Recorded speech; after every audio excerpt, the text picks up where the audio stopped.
Assalamualaikum warahmatullahi wabarakatuh. Selamat pagi anak-anak.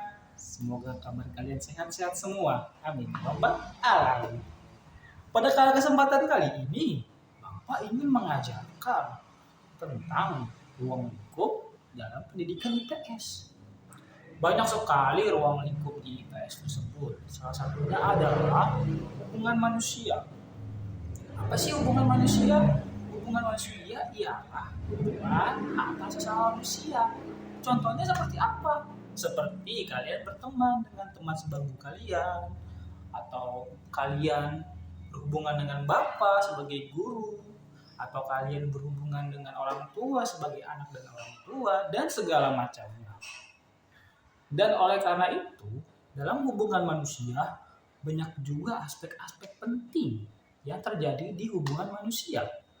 Salah satunya ialah di masyarakat ada tentang budaya, ada sosial dan segala macamnya. Dan untuk di Indonesia ini budaya kita sangat banyak sekali. Dan ras kita banyak sekali, agama kita juga banyak sekali. Tapi kita disatukan oleh Bhinneka Tunggal Ika. Oleh karena itu, kita harus saling menjaga dan menghormati satu sama lain. Jangan sampai kita itu mencela teman-teman kita. Jangan sampai kita mengecilkan teman-teman yang lain juga. Karena kita adalah satu nusa, satu bangsa, satu bahasa kita. Dan di dalam ruang lingkup pendidikan IPS juga terdapat tempat dan lingkungan. Apa saja sih tempat dan lingkungan itu? Tempat-tempat itu bisa bermacam-macam. Yang seperti sering kita lihat ada masjid, itu termasuk tempat. Ada musola, ada gereja, ada juga yang lainnya. Dan juga tempat tinggal kita termasuk tempat yang kita tinggali tersebut. Dan untuk lingkungan juga terbagi menjadi dua macam anak-anak. Ada lingkungan yang memang alami dibikin oleh sang pencipta kita Allah Subhanahu wa taala, dan juga ada yang buatan dibikin oleh manusia sendiri. Apa sih contoh yang alami tersebut? Ada sungai, ada gunung, ada bukit, dan ada segala macam. Dan apa yang dibikin oleh manusia? Contohnya ada waduk, ada parit, dan juga ada yang lainnya. Jadi, yang ketiga ialah sejarah, anak-anak. Apa sih sejarah? Sejarah adalah kejadian di masa lalu yang sudah terjadi peristiwanya dan memiliki bukti yang menguatkan peristiwa tersebut. Apa sih contohnya? Salah satunya ialah kemerdekaan negara Republik Indonesia.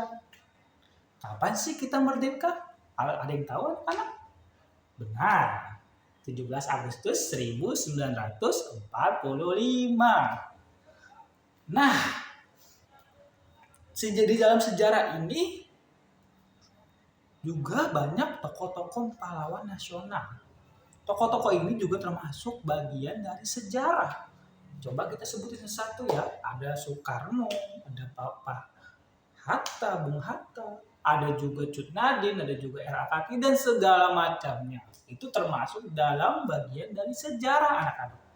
Jadi, kita harus menghormati bagian dari sejarah tersebut karena kita hadir di sini atas dari peristiwa-peristiwa yang telah terjadi di masa lalu.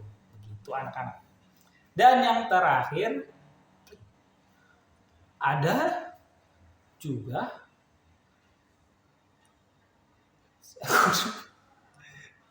yang terakhir adalah ini kesimpulan dari Bapak.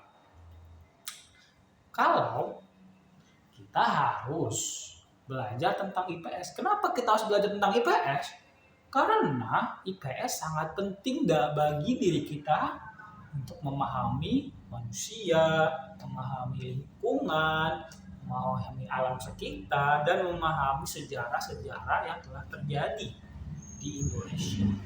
Karena itu kita harus terus belajar, terus berusaha, terus memperbaiki diri untuk mencapai masa depan yang cerah. Itu anak-anak. Dan sebagai penutup, buah irian buan incen gawasi. Cukup sekian dan terima kasih.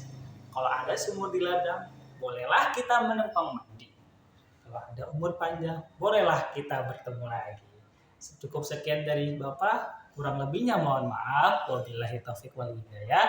Assalamualaikum warahmatullahi wabarakatuh.